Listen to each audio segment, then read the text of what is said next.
നമസ്കാരം. ലക്ഷദ്വീപുമായി ബന്ധപ്പെട്ട് മാലദ്വീപിലെ മന്ത്രിമാർ ഇന്ത്യൻ പ്രധാനമന്ത്രിക്കും ഇന്ത്യക്കെല്ലാം എതിരെ നടത്തിയ പരാമർശങ്ങളുടെ ചൂട് ആറുന്നതിന് മുമ്പ് തന്നെ ഇസ്രയേൽ ഈ വിഷയത്തിൽ ഇടപെട്ടിരിക്കുന്നു. നിർണായകമായ ഇടപെടലാണ് ഇപ്പോൾ ഇസ്രയേൽ നടത്തിയിരിക്കുന്നത്. ഇസ്രയേൽ എംബസി ലക്ഷദ്വീപിലെ ടൂറിസം പ്രൊമോട്ട് ചെയ്യാൻ തങ്ങൾ തയ്യാറാണ് എന്ന് സമൂഹമാധ്യമമായ എക്സിലൂടെ അറിയിച്ചിരിക്കുകയാണ്. ലക്ഷദ്വീപ് ലോകത്തെ ഏറ്റവും മനോഹരമായ സ്ഥലങ്ങളിൽ ഒന്നാണ് എന്നാണ് ഇസ്രായേൽ എംബസി പുറത്തുവിട്ട സമൂഹമാധ്യമ സന്ദേശങ്ങളിൽ കാണുന്നത്. ഈയിടെ ഇസ്രായേൽ എംബസിയിലെ പ്രധാനപ്പെട്ട ഉദ്യോഗസ്ഥന്മാർ ലക്ഷദ്വീപ് സന്ദർശിച്ചിരുന്നു.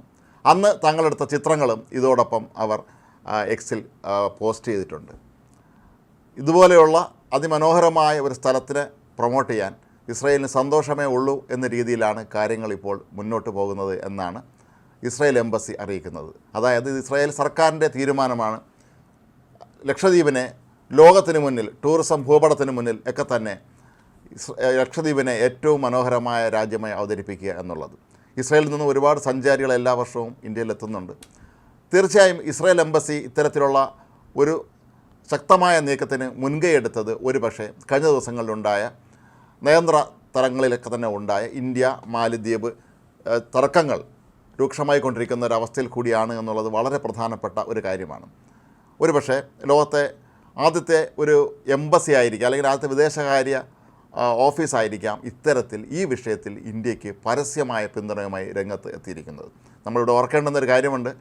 ഹമാസ് തീവ്രവാദികൾ ഇസ്രായേൽ ആക്രമിച്ചപ്പോൾ അവിടുത്തെ ആളുകളെ വധിക്കുകയും നിരവധി പേരെ ബന്ദികളാക്കുകയും ചെയ്തപ്പോൾ ആദ്യം പ്രധാനമന്ത്രി ബെഞ്ചമിൻ നെതന്യാഹുവിന് ഫോണിൽ വിളിച്ച് ആശ്വാസ വചനങ്ങൾ നൽകിയത് ഇന്ത്യൻ പ്രധാനമന്ത്രി നരേന്ദ്രമോദിയാണ് എന്നുള്ളതാണ്. മറ്റൊരു കാര്യം നമ്മളിവിടെ ശ്രദ്ധിക്കേണ്ടത്, എത്രയോ പതിറ്റാണ്ടുകൾക്ക് ശേഷമാണ് ഒരു ഇന്ത്യൻ പ്രധാനമന്ത്രി നരേന്ദ്രമോദി വർഷങ്ങൾക്ക് മുമ്പ് ഇസ്രായേൽ സന്ദർശിക്കുന്നത്. അന്ന് അദ്ദേഹത്തിന് വളരെ റെഡ് കാർപ്പറ്റ് വെൽക്കം എന്ന് പറയാനുള്ള ഏറ്റവും മികച്ച സ്വീകരണമാണ് അദ്ദേഹത്തിന് അന്ന് നൽകിയത്. ഇരു രാജ്യങ്ങളും തമ്മിൽ ഇപ്പോൾ വിവിധ വിഷയങ്ങളിൽ നന്നായി സഹകരിക്കുന്നുണ്ട്.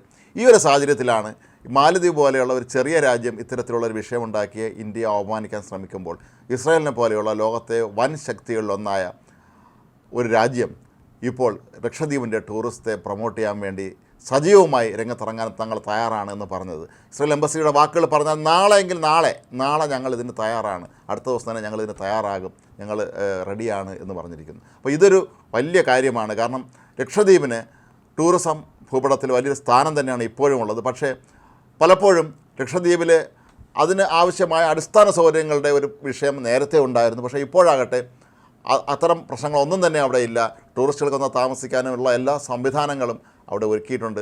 മാത്രമല്ല താജ് ഗ്രൂപ്പ് ഉൾപ്പെടെയുള്ള വൻകിട ഹോട്ടൽ ഗ്രൂപ്പുകൾ തന്നെ അവിടെ പുതിയ ഹോട്ടലുകൾ പണിയുന്നുണ്ട്. അത് താമസിയാതെ അവ തുറക്കുന്നതാണ്. അപ്പോൾ ഈ ഒരു അവസ്ഥയിൽ ലോകത്തെ ഏത് ഭാഗത്തു നിന്നും ടൂറിസ്റ്റുകൾ എത്തിയാലും അവർക്ക് ലക്ഷദ്വീപിലെത്താനും അവിടുത്തെ കാഴ്ചകൾ കണ്ട് ആസ്വദിക്കാനും ഏറ്റവും മനോഹരമായ ബീച്ചുകളിലൂടെ സഞ്ചരിക്കാനുമൊക്കെയുള്ള ഒരു അവസരം ഒരുക്കുകയാണ് ഇപ്പോൾ ഇസ്രായേലും ചെയ്യുന്നത്.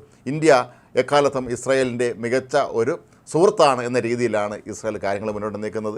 ഒരു സുഹൃത്തിന് അത്ര നല്ലതല്ലാത്തൊരു സമയം വരുമ്പോൾ അവരെ സഹായിക്കുക എന്നുള്ളത് മറ്റൊരു സുഹൃത്തുക്കളുടെയൊക്കെ തന്നെ കടമയാണ്.